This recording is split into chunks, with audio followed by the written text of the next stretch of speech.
2024 में ही इसे लागू किया जाए। बहुत बहुत धन्यवाद। श्रीमती प्रियंका चतुर्वेदी। मैडम, कितना समय है? उसी अनुसार बोलेंगे। 1 मिनट। 1 घंटा? 3 minute. Thank you so much chairperson. सबसे पहले मैं देश के पहले प्रधानमंत्री जवाहरलाल नेहरू जी की पंक्तियों से शुरू करना चाहूँगी।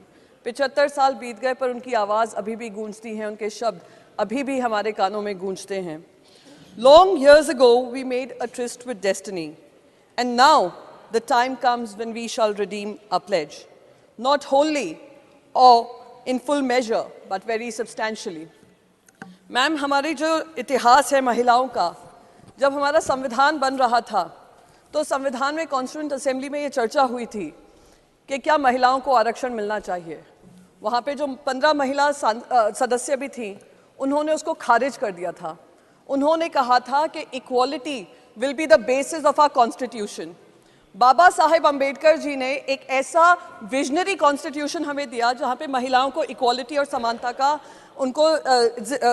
समानता की जिंदगी दी।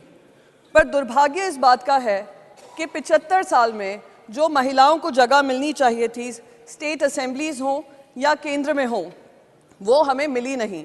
इस वजह से आज हम इस रिजर्वेशन की चर्चा कर रहे हैं। आज अगर हम रिजर्वेशन की बात करते हैं, ये लड़ाई हमारी जो शुरू हुई है, इतने सालों से ये लड़ाई लड़ रहे हैं, तो मैं तो ये एक ऐतिहासिक पल मानती हूँ कि मुझे इसमें शामिल होने का सौभाग्य प्राप्त हुआ और इस बिल का समर्थन हमारी पार्टी कर रही है। पर हमारे साथ 2 दिक्कतें हैं जो मैं आपके सामने साझा करना चाहती हूँ। सबसे पहले तो 9.5 साल बाद 2014 के मैनिफेस्टो में, 2019 के मैनिफेस्टो में वादा था कि महिलाओं को आरक्षण मिलेगा, पर वो आरक्षण को आते आते 9.5 साल लगे। जेपी नड्डा जी ने बहुत सारी बातें कही। उन्होंने कहा this is the only way we can give reservation. मैं कहूंगी with due respect to him, this is not the only way we can get representation and reservation. 2010 का बिल ले आइए। 2010 का बिल लागू होता अगले लोकसभा इलेक्शन से। आप 73rd और 74th अमेंडमेंट देख लीजिए, वो फ्यूचर डेट के नहीं थे, वो इमीडिएटली इंप्लीमेंटेबल थे। पूरी दुनिया में कोई कानून ऐसा नहीं बना होगा जो आने वाले 7 साल बाद लागू होगा। तो ये महिलाओं के साथ ये जो हो रहा है, मैं मानती हूँ उनको एक झुंझुना दिखाया जा रहा है कि आरक्षण तो दे रहे हैं, पर आरक्षण के साथ हम कंडीशन भी रख रहे हैं। दरवाजा तो खोल रहे हैं, पर 7.5 साल तक आपको उसमें एंट्री नहीं देंगे, ये कह रहे हैं साथ में।